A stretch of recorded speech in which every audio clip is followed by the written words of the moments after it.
Yo les arblures, nous allons faire le bilan de mon année 2017 sur YouTube. Il y a eu beaucoup de remises en question et de critiques et de classes en tout genre. Et puis de l'aide entre youtubeurs et youtubeuses, de la déception à la rancœur, commençons par le début d'année.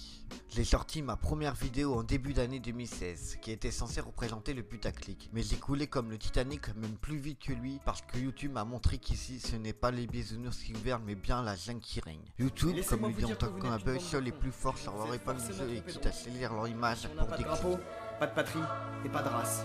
Bienvenue sur YouTube.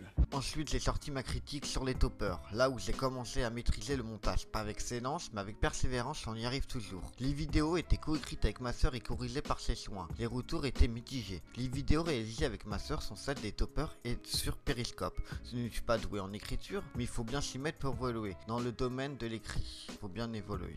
Cette année, je trouve que j'ai sorti peu de vidéos, surtout pas comme je voulais. Beaucoup de choses dans ma vie personnelle m'ont ralenti. Surtout des projets de collaboration qui se sont pas faites comme je voulais. Soit les gens approuvaient mes idées, soit ils refusaient parce que la critique implique un avis bien précis, mais ils voyaient ça comme une influence.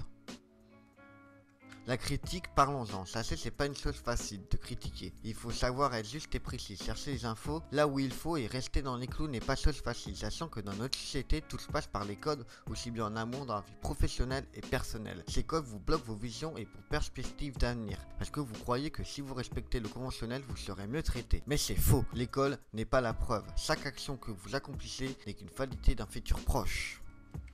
Dans mes projets, j'ai prévu de sortir ma critique sur le Sub for Sub. Je vous préviens, la suite sera plus une critique approfondie qu'un simple coup de gueule. Pour une pierre à l'édifice, je compte sortir le plus vite possible, mais je réfléchis à un format qui soit plus regardable qu'à l'heure actuelle. Mais les gens qui seront présentés sont mes coups de cœur personnellement. Les gens dans mes présentations seront passés par un ami qui se nomme Dev Slayer, qui fait des interviews en direct et fait aussi une émission sous forme de radio libre qui se prénomme le Dev Tonight.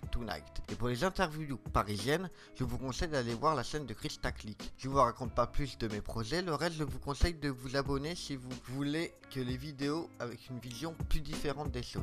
Sur ce, je vous dis à la prochaine vidéo, je vous laisse sur le best-of de mes meilleurs moments de l'année 2017. Ciao les gens. Donc voilà, nous y allons comme je vous l'avais montré la séquence avant.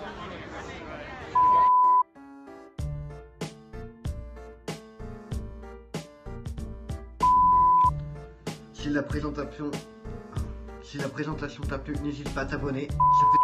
Je m'en fous. Salut mes choux, comment vous allez? On est de retour sur YouTube. Voilà, le discours de Trump vient de se terminer. Nous étions en direct. Alors Angelo, Le Sub for Sub, c'est quoi? Alors, petite herbure, le Sub for Sub, c'est le 1 pour